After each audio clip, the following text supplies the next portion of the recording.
Hello students, I am Neelam Singh from ABD Academy. Today we will read the chapter A Letter to God from your book First Flight. But before starting this chapter, I would like to congratulate all of you that you all are now students of class 10th, and this year you all will appear your board examinations. So um, my best wishes are always with you. I am confident that you will do your best, so please start to work hard from today. After teaching this chapter, I will give you questions answers related to this chapter, and you will have to do it in your fair copies. And one more thing I would like to say that I will give you some works to do.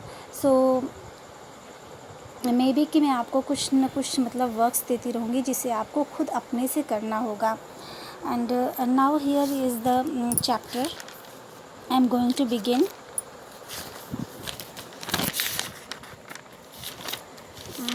The chapter A Letter to God is written by G.L. Friends. In this story, he depicts unwavering faith of a farmer in God. It begins with a farmer named Lancho who expects for a rain shower for the nourishment of his field. He has keen faith in God and thinks that after a rain shower he will get a huge profit. Okay, to know what happens next, come and read the chapter with me. Okay.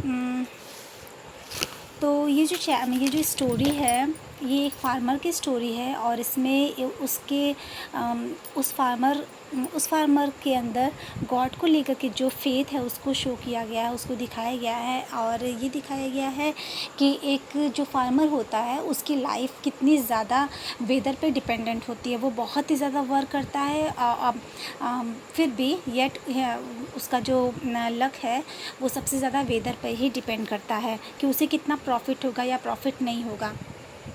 तो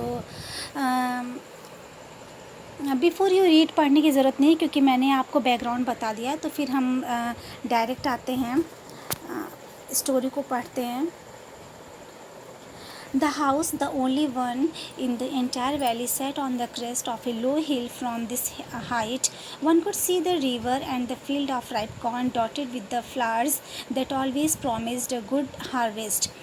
The house, जो the only one in the entire valley, जिस valley के बारे में बात किया जा रहा है, तो उस वैली के पास से सिर्फ एक ही हाउस दिखाई देता था. और from this height one could see, और उस हाइट से मतलब जो वैली की जो ऊंचाई थी वहाँ से रिवर को बहुत ही क्लियरली देखा जा सकता था. And the field of ripe corn, और वहाँ से राइप मतलब कॉर्न की खेती को अच्छी तरीके से देखा जा सकता था, जिसपे जगह जगह पे फ्लावर्स लगे हुए थे. Dotted with the flowers means जगह जगह पे फ्लावर्स लगे हुए थे, और उन फ्लावर्स को देख करके ये लगता था कि इस बार ये है ना प्रॉमिस्ड अ गुड हार्वेस्ट, ये लगता था कि फसल जो है वो अच्छी होने वाली है. The only thing the earth needed was downpour or at least shower.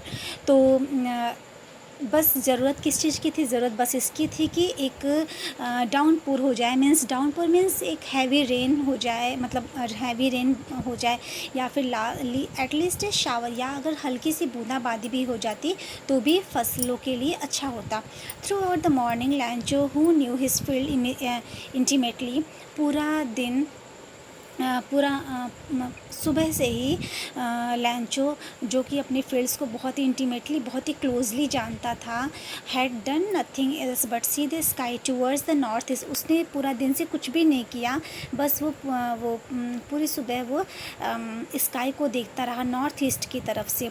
Now we are really going to get some water woman. फिर वो कहता है कि वुमन, हम लोग वास्तव में अब हम थोड़ा पानी पाने ही वाले हैं. The woman who was preparing supper, तो जो औरत उस टाइम सपर बना रही थी, सपर तैयार कर रही थी, रिप्लाइड येस गॉड विलिंग. वो कहती हाँ, गॉड विलिंग, गॉड की मर्ज़ी. The older boys were working in the field. जो बड़े बच्चे थे थोड़े, वो फील्ड में वर्क कर रहे थे. While the smaller ones were playing near the house until the woman called to them all, come for dinner. और जो छोटे बच्चे थे वो घर के बगल में खेल रहे थे, जब तक कि वो तब तक खेल रहे थे जब तक कि वुमेन ने बुलाया कि और तुम लोग डिनर कर लो। It was during the meal that just as Lencho had predicted big drops of rain began to fall.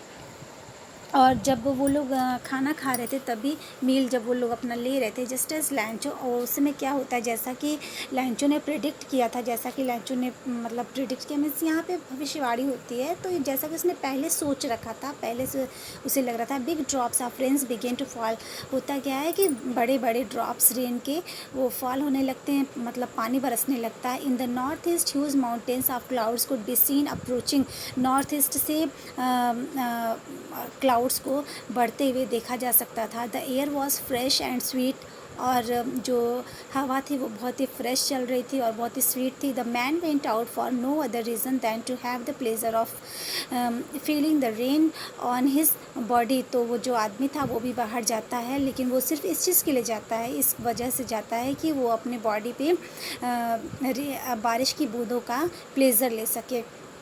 when he returned he exclaimed, और जब वो लौटता है तो exclaim करता है, these are not the rain drops falling from the sky। ये जो आसमान से बारिश हो रही है ये सिर्फ बारिश की बूंदें नहीं हैं, they are new coins, ये नई नई ये न्यू कॉइन्स हैं। the big drops are 10 cent, जो बड़े ड्रॉप्स हैं वो 10 cents पीसेज हैं, और जो लिटिल वंस हैं, जो छोटे बूंदें आ रही हैं वो 5 के हैं। with a satisfied expression he regarded the field of ripe corn with its flowers draped in a curtain of rain।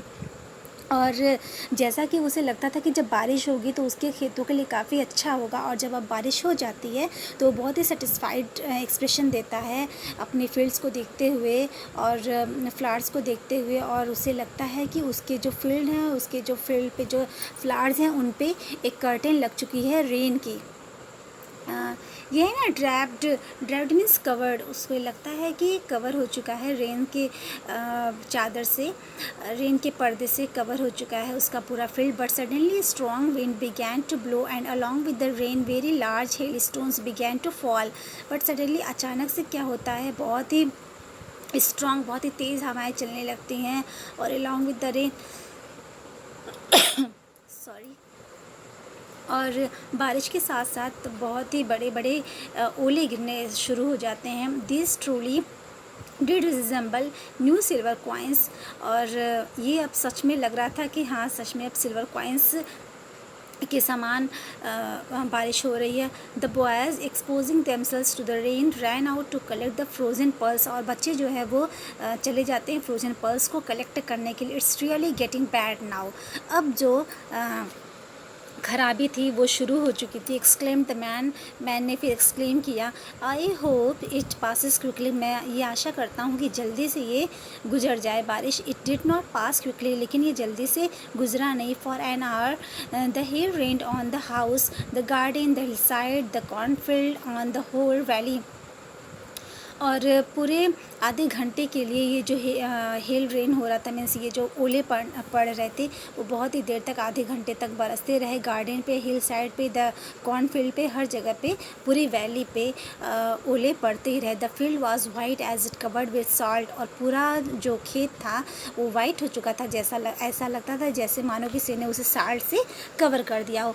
Not a leaf remained on the trees, पेड़ों पे एक लीफ तक नहीं बची हुई थी। The corn was totally destroyed, corn was totally मतलब पूरा जो मक्के की खेती थी वो पूरी बर्बाद हो चुकी थी, डिस्ट्रॉयड, बर्बाद हो चुकी थी। The flowers were gone from the plants, और प्लांट्स पर से फ्लावर्स जो थे वो ख़त्म हो चुके थे, गिर चुके थे। Lencho soul was filled with sadness, और लैंचो का जो मन था वो बिल्कुल दुख से भर गया था। When the storm had passed he stood in the middle of the field and said to sons, और जब